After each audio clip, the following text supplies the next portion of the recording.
The gastrocnemius is the large muscle mass at the back of the lower leg.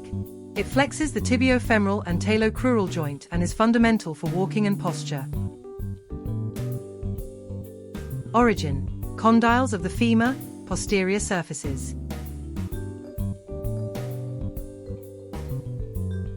Insertion: calcaneus via the calcaneal tendon.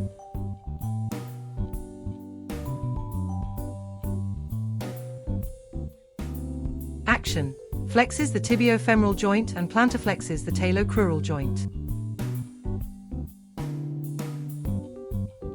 Innervation: tibial nerve S1, S2.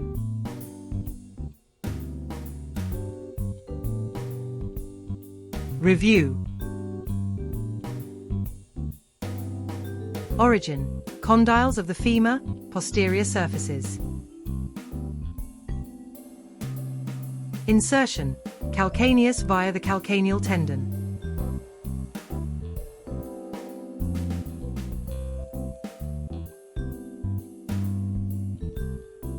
Action: flexes the tibiofemoral joint and plantarflexes the talocrural joint.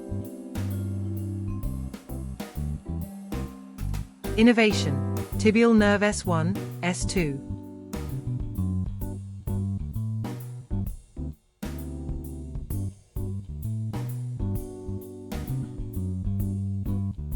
Question 1. What is the primary function of the gastrocnemius muscle? A. Extends the tibiofemoral joint. B. Flexes the tibiofemoral joint and plantarflexes the talocrural joint. C. Rotates the tibiofemoral joint laterally. D. Dorsiflexes the talocrural joint.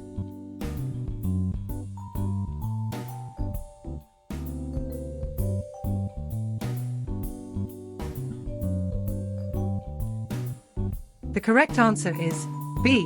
Flexes the tibiofemoral joint and plantarflexes the talocrural joint. Question 2.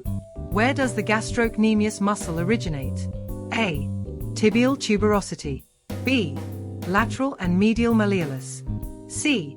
Condyles of the femur, posterior surfaces. D. Head of the fibula.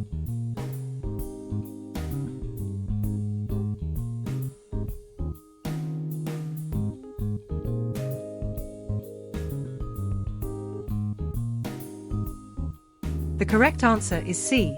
Condyles of the femur, posterior surfaces. Question 3.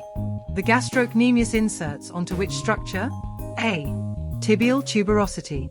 B. Calcaneus via the calcaneal tendon. C. Base of the metatarsals. D.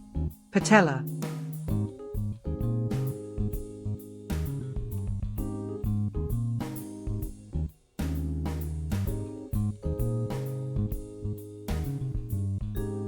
The correct answer is B. Calcaneus via the calcaneal tendon. Question 4. Which nerve innervates the gastrocnemius muscle? A.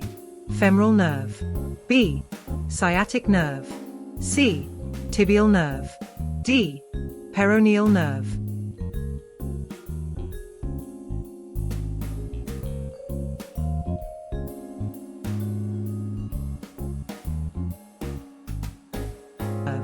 The correct answer is C.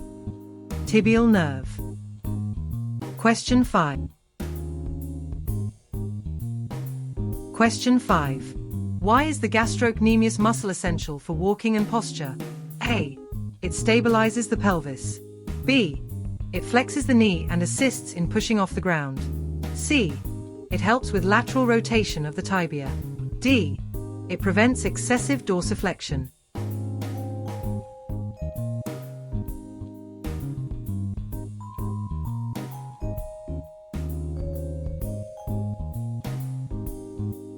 The correct answer is B. It flexes the knee and assists in pushing off the ground.